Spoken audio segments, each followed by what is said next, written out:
नमस्कार, आप देख रहे हैं सी न्यूज भारत और मैं हूं ज्योति अरोरा। इस वक्त के न्यूज आवर में आप सभी का स्वागत है। खबर बिहार के गया से आ रही है, जहां बिहार विधानसभा आम चुनाव के अवसर पर विधानसभा निर्वाचन क्षेत्र 225 गुरुवा क्षेत्र अंतर्गत आज 7 नामांकन पत्र अभ्यर्थियों द्वारा दिया गया, जिनमें बहुजन समाज पार्टी से राघवेंद्र नारायण यादव, भारतीय जनता पार्टी से राजीव नंदन, निर्दलीय रूप से कृष्णदेव सिंह, निर्दलीय से दिलीप कुमार सिंह, भारतीय लोक नायक पार्टी से राजाराम आजाद, आम जनता पार्टी राष्ट्रीय से दीनानाथ प्रसाद तथा राष्ट्रीय जनता दल पार्टी से विनय कुमार द्वारा नॉमिनेशन किया गया। विधानसभा निर्वाचन क्षेत्र 227 इमामगंज क्षेत्र अंतर्गत आज 2 नामांकन पत्र अभ्यर्थियों द्वारा किए गए, जिसमें हिंदुस्तान आवाम मोर्चा सर्कुलर पार्टी से जीतन राम मांझी एवं जन अधिकार पार्टी लोकतांत्रिक से फकीर चंद्र दास और वहीं विधानसभा निर्वाचन क्षेत्र संख्या 228 बाराचट्टी में हिंदुस्तान आवाम मोर्चा सेकुलर से ज्योति मांझी ने नामांकन दाखिल किया। वहीं राजद उम्मीदवार समता देवी ने भी अपना पर्चा दाखिल किया। नाम बता दिए सर अपना। रामचंद्र प्रसाद यादव। क्या कुछ मुद्दा लेकर के आए हैं चुनाव में? लेकर के ये आए हैं कि बार बार यहाँ पर समस्याएं जो है जो के त्यों बनी रहती है। पिछले बार भी हम नॉमिनेशन दिए थे, लेकिन विशेष कारण से लोग रद्द करवाया था। अगर बहुत तैयारी के साथ 5 साल वर्क करके नॉमिनेशन दिए हैं और लोगों का स्नेह प्यार हमको मिलेगा। अगर उन लोगों का स्नेह प्यार मिला और संघर्ष की शक्ति दिया तो संघर्ष करके इस क्षेत्र की जो समस्या है उसका समाधान निकालेंगे और लोगों को किसी तरह की कोई दिक्कत नहीं होने देंगे। ऐसे समाज में अभी तक क्या क्या लोगों के लिए ऐसी सेवा दी है? देखिए, हर जगह पर हमने अभी समाज में कोचिंग सेंटर चला करके बहुत सारे विद्यार्थियों को मुफ्त में शिक्षा देते हैं। उसके बाद जो बच्चे स्कूल नहीं जाते हैं उनको भी प्रेरित करते हैं कि तुम स्कूल जाओ दूर दूर तक, चाहे वो आमस का क्षेत्र हो, नगरपुर से गोभी का क्षेत्र हो या बाराचट्टी का क्षेत्र हो, सभी तरफ हमारा पूरा जीवन शिक्षा के प्रचार प्रसार में लगा हुआ है। पिछले 33 वर्षों से यहाँ प्रकाश उच्च विद्यालय चला रहे हैं, जिससे पढ़ करके लगभग अभी तक 15,000 विद्यार्थी डॉक्टर, इंजीनियर, वकील, प्रोफेसर बने हैं। उन लोग का भी राय थी कि सर आप चुनाव में आइए, हार जीत तो बात की बात होती है, लेकिन लोगों के बीच आइए, क्योंकि आपका छवि अब तक बिल्कुल साफ सुथरा है, कोई दाग नहीं आपके छवि पर। इसी उम्मीद से सामने कई दिक्कत, कैसे उनको फेस करेंगे? कोई दिक्कत है उसको हम सब समाधान निकालेंगे लोगों के सहयोग से, और लोग सहयोग करने के लिए तैयार हैं। क्या आपका मतलब जनता के प्रति संदेश होगा? जनता के प्रति संदेश यही देंगे कि देखिए, आज के दौर में जो टिकट लेके आता है दल से, वो बाहरी भरकम रकम दे करके आता है, पैरवी के द्वारा आता है। और हमें कोई न पैरवी था न कोई रकम था, केवल जनता के विश्वास पर हम चुनाव के मैदान में आए हैं और उनसे कहेंगे कि आप हमें मत दीजिए, अपना वोट दीजिए और फिर हमसे सेवा लीजिए, हम आपके सेवक बन करके सेवा करेंगे। यही हमारा उद्देश्य है इस क्षेत्र में आने का। पार्टी का नाम बता दीजिए। पार्टी स्वतंत्र पार्टी, निर्दलीय पार्टी से हम आए हैं। बहुत प्रयास किया पार्टी का, लेकिन वहाँ टिकट मिलना बड़ा मुश्किल हो गया। दौड़ते रह गए रांची और पटना। कौन सी पार्टी से इच्छा रखते हो? हम शुरू से ही राजद से जुड़े हुए थे। शुरू से 30 वर्षों से राजद से जुड़े हुए थे। अभी तक राजद में थे, लेकिन जब टिकट नहीं मिला और जो हम लोगों ने पेड़ लगाया उसका फल खाने के लिए दूसरे लोगों को बुला लिया गया और हम लोग पेड़ लगाते रहे, पार्टी की सेवा करते रहे। उसका फल हम लोग को नहीं मिल करके दूसरों को मिलने जा रहा है। इसी उम्मीद से हम कि चलिए, जो हमने पेड़ लगाया था उसका फल दूसरे को खाने नहीं देंगे। इसी उम्मीद से हम चुनाव मैदान में आए। पार्टी के गुस्से में अपने के लिए? नहीं, पार्टी के गुस्से में नहीं। पार्टी के सिद्धांत जो था उसमें देखे कि जो आदमी हमेशा दूसरे दल में रहा, इनका हमेशा विरोध करते रहा, और उसी आदमी को बुला करके जब टिकट देते हैं तो कोई गुस्सा नहीं है। उनका अपना स्वतंत्र विचारधारा है, जिसको वो दे दें टिकट, लेकिन जनता सर्टिफिकेट देगी। टिकट पार्टी देती है, सर्टिफिकेट जनता देती है। चुनाव की रणनीति आपकी क्या होगी? देखिए, 2020 बिहार विधानसभा का जो चुनाव है, बिल्कुल ही स्पष्ट तरीके से हमारी जो पार्टी है और एनडीए गठबंधन है जी, जो बिहार में विकास हुआ है, देश में विकास हुआ है, उसी के मुद्दे पर हमारे माननीय मुख्यमंत्री जी ने जो बिहार के स्तर पर काम किया है और माननीय प्रधानमंत्री जी ने जो देश स्तर पर काम किया है, उन्हीं मुद्दों को लेकर हम जनता के बीच में जाएंगे। शेरघाटी के लिए क्या मुद्दा है, आप क्या कहेंगे अपने विकास के बारे में? शेरघाटी में मैंने 2 बार जनादेश जनता ने दिया था। शेरघाटी में विकास नगण्य था। मैं अभी शेरघाटी के 95% गाँवों तक सड़क सुविधा पहुंचाने में कामयाब रहा हूं और शेष बचे जो सड़क सुविधा है उसका भी प्रक्रियाधीन है। मैं समझता हूं अगली बार अगर जनता मौका देगी तो जितने भी शेष काम है उन सभी कामों को पूरा कर दूंगा। जिला को लेकर करके महोदय ने जिला के लिए वादा किया था कि आप मुझे विधायक दीजिए, मैं आपको जिला दूंगा, तो उस पर क्या हो पाया सर? निश्चित रूप से आपका कहना सही है। मुख्यमंत्री जी ने कहा था और मुख्यमंत्री जी अभी भी उस पर कायम है, क्योंकि बिहार में अभी तक एक भी जिले का निर्माण नहीं हुआ है। जब भी बिहार में जिलों का निर्माण होगा तो आप देखेंगे शेरघाटी इसमें प्रथम नंबर पर होगा। चलिए धन्यवाद। सर, यहाँ से आज आपने नॉमिनेशन करवा कर आ रहे हैं, क्या लगता है इस विधानसभा चुनाव में चौधरी जी भी यहाँ पे पूर्व विधानसभा अध्यक्ष हैं, आप यहाँ पर हैं, किस तरह से दोनों के कांटों की टक्कर हो सकती है? देखिए, यहाँ इमामगंज की जनता सुख और चैन चाहती है और वास्तविक बात है पेट में आधा खाना मिले और घर में सुख शांति रहे तो बड़ा संतोष से रहता है। और ये 2015 के पहले यहाँ शांति नहीं थी, अशांति थी, सब भयक्रांत थे। ये 5 वर्ष में यहाँ की जनता की बदौलत हम लोगों ने शांति दी और इस बार भी इसीलिए हमको लोग लड़ने के लिए कहे कि यहाँ शांति 5 वर्ष और अगर रह गया तो हम लोग सब चैन से बीतेंगे। यही शांति काम करने के लिए यहाँ हम आए हैं और नामांकन आज किया। क्या जीत सुनिश्चित है सर? हैं? जीत सुनिश्चित है? निश्चित पर अरे उस समय से ज़्यादा होगा। उस समय तो 30,000 से जीते थे, अभी लगता है 50,000 वोट से जीतेंगे हम लोग। निश्चित तौर पर जिस तरह का सभी लोगों का, सभी सम्मानित सभी वर्ग के लोगों का, सभी जाति धर्म के लोगों का जिस तरह से साथ और सहयोग मिल रहा है, उसके लिए हम आपके माध्यम से उन्हें हार्दिक शुभकामनाएं और बधाई देता हूं, उन्हें नमस्कार और प्रणाम करता हूं। और आने वाला समय जी क्या है कि आप अपने राजनीतिक गुरु पर चुनौती दे रहे हैं? देखिए, हमारे राजनीतिक गुरु कोई नहीं रहे हैं। हमारे राजनीतिक गुरु और जिनको मैं गुरु मानता हूं, माननीय नेता नीतीश कुमार जी। नीतीश कुमार जी ने बिहार को एक नई गति ही नहीं बल्कि नई दिशा देने का काम किया है। इसलिए हमारे राजनीतिक गुरु माननीय नेता नीतीश कुमार जी हैं और हमारा ये मानना है कि नीतीश कुमार जी की जो विचारधारा है, जो सोच है, उसे हम बिहार के जन जन तक पहुंचाने का काम करेंगे, कोने कोने तक उनके विकास को पहुंचाने का काम करेंगे। ये हमारी सोच है। अब आपको शीश मानते हैं और आशीर्वाद भी दिए हैं भाई जी। ये अब कोई बड़े हैं, अगर बड़े हो करके छोटे को आशीर्वाद दे रहे हैं तो निश्चित तौर पर हम उनके आशीर्वाद को ग्रहण करते हैं और उन्हें धन्यवाद देते हैं इस आशीर्वाद के लिए। जी, आप नॉमिनेशन किए हैं, भाजपा के लोग आपके साथ आए हैं क्या नॉमिनेशन? बहुत सारे लोग हैं, सभी लोग भारतीय जनता पार्टी के हैं, सभी लोग हैं, एनडीए गठबंधन की सरकार।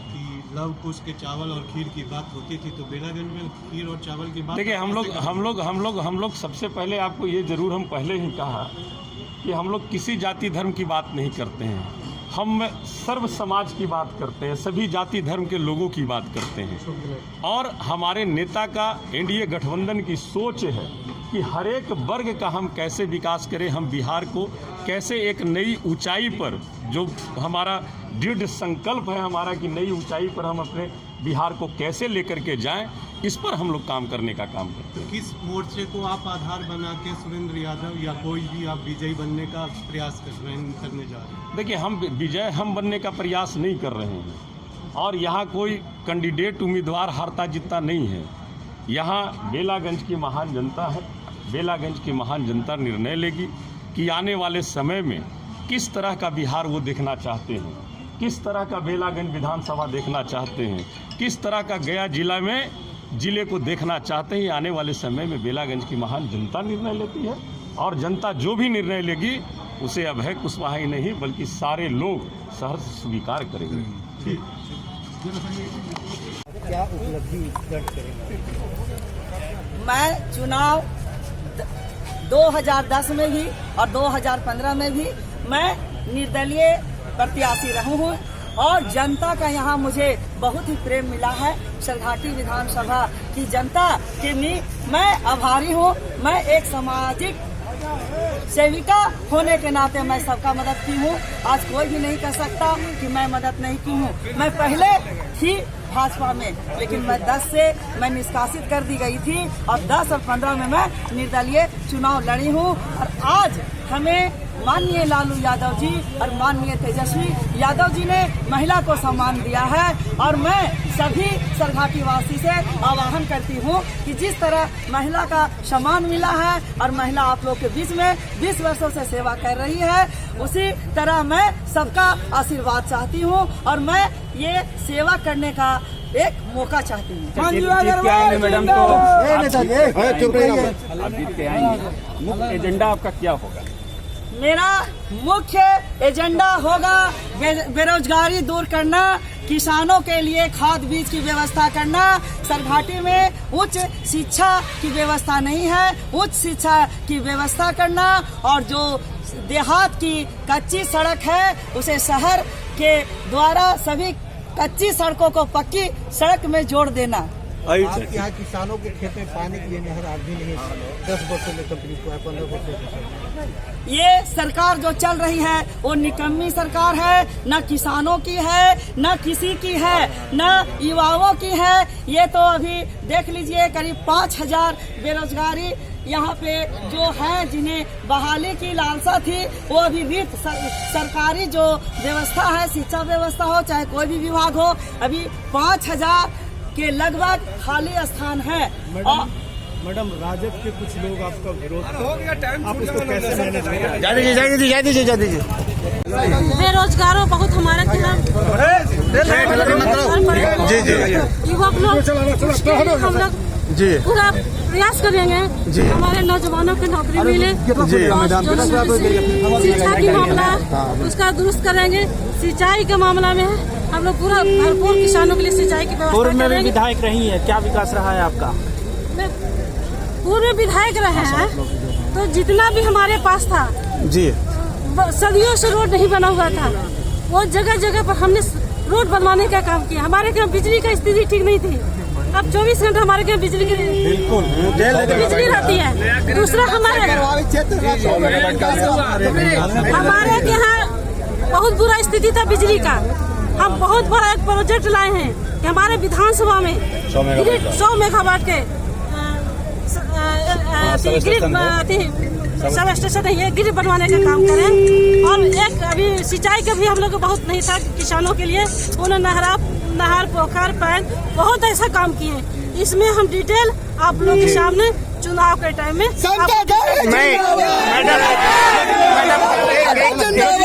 मैडम एक मुद्दा है, सिरघाटी का जिला बनना क्या उसका किस प्रकार से आप समर्थन करेंगे? नहीं, देखिए हम तो बनना चाहिए। हाँ। पूर्व बात ही हम लोग साथ देंगे। और दूसरा है कि हम चाहेंगे कि हमारे विधानसभा में जिला बनेगा तो अनुमंडल बाराचट्टी विधानसभा के लिए हम मांग रहे हैं। और पार्टी के सामने आपकी क्या अनुमंडल बनना चाहिए? बाराचट्टी विधायक कैसी हो?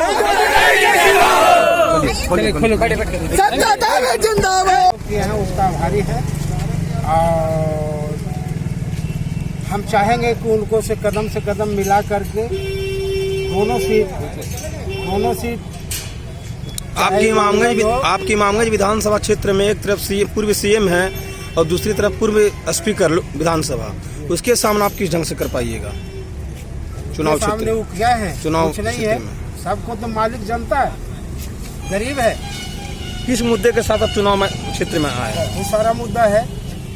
आप देखिएगा तो जंगली क्षेत्र आता है, कहीं भी जो पहाड़ से पानी गिरता है कहीं भी बांधे नहीं है वो, न कहीं मतलब जो है से छात्रों के लिए वैसा विद्यालय वगैरह खोले हैं।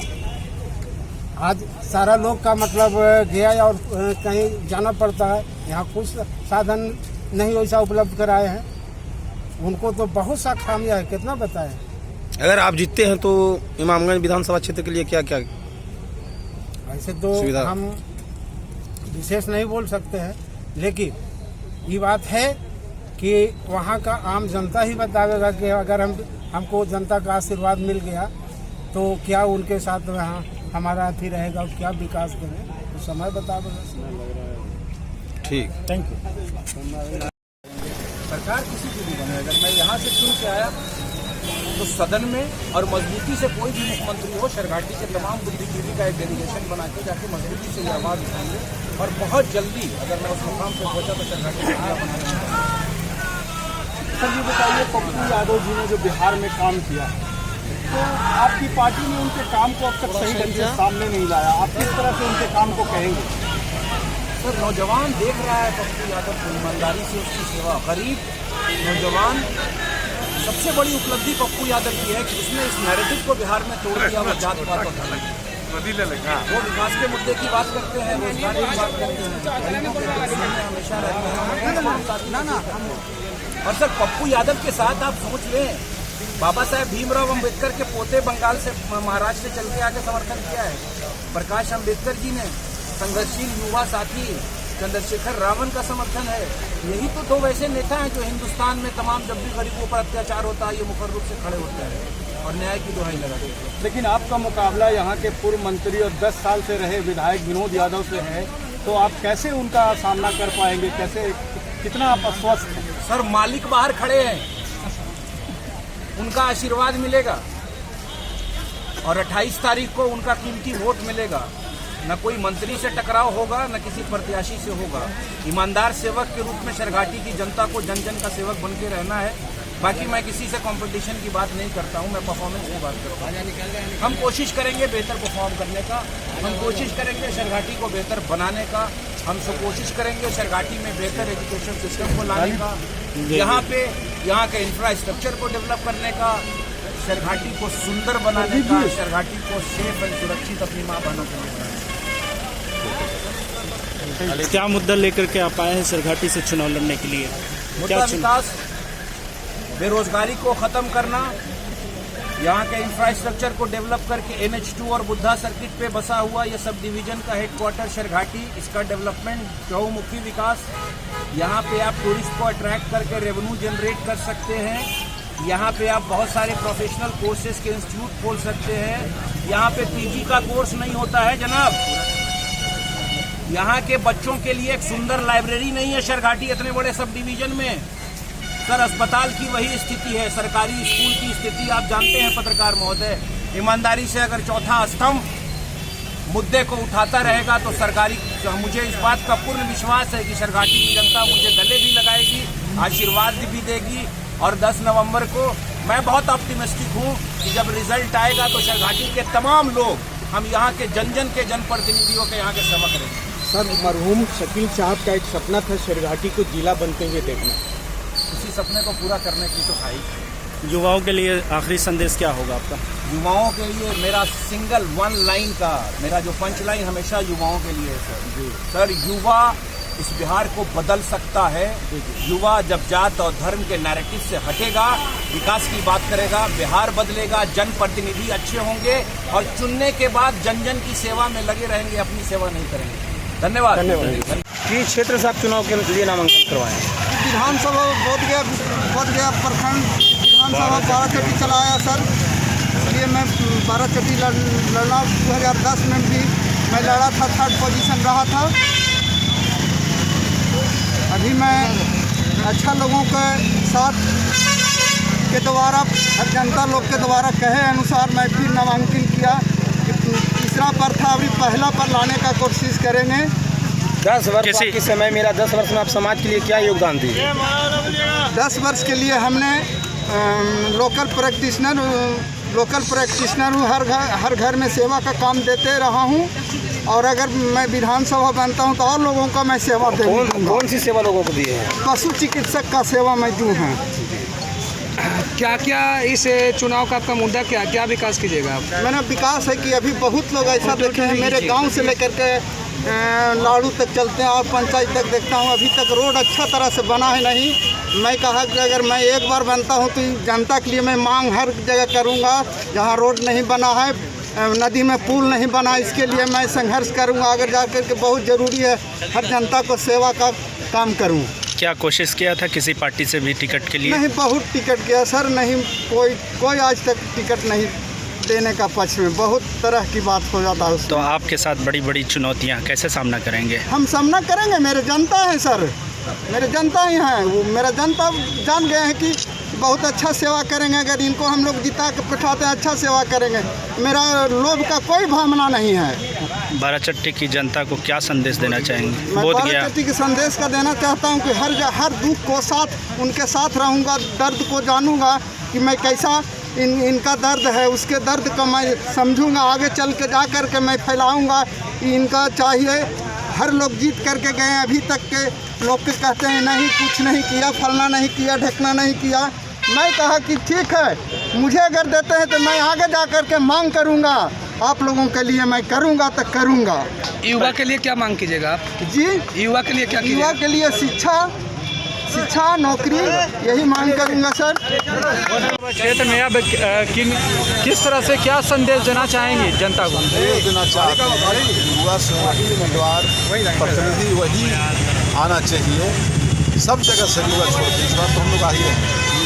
जो जनता के बीच लगातार काम करता रहो, जनता से मिलता रहो, उसकी समस्या को जानकारी रहो। गुरुआ विधानसभा में प्राथमिकता क्या होगी आपकी विकास को? पहला जो प्राथमिकता है वो तो जो ब्लॉक से भ्रष्टाचार है उसको मिटाना है, और किसानों का नहर में जो अनाज छोटा गया है उसको पेमेंट नहीं हुआ। वहाँ से कई महारथी लोग खड़े हैं, बहुत सा मांग है, उस सब पर मांग पर विचार किया जाएगा। और दिमाग में बहुत बात है, कभी सीट से हम देंगे, लेकिन प्राथमिकता में है ब्लॉक में जितना गरीब युवा का काम नहीं होता है और जो स्टाफ नहीं बैठते हैं उनको सबसे पहले सुनिश्चित करना। और जो सोन कनाल वाला नहर जो छोटा निकला है और उसमें जो किसानों का ज़मीन गया है उसका पैसा सरकार अभी तक नहीं दे रही है, जबकि पूरा डिमांड गया हुआ है। आप एक बार पैसा दीजिए। गया से सीनियर संवाददाता अशोक शर्मा की रिपोर्ट। बिहार के गया की इस वक्त की खास खबर में बस इतना ही। देश और दुनिया की तमाम बड़ी खबरों के लिए आप देखते रहिए सी न्यूज़ भारत।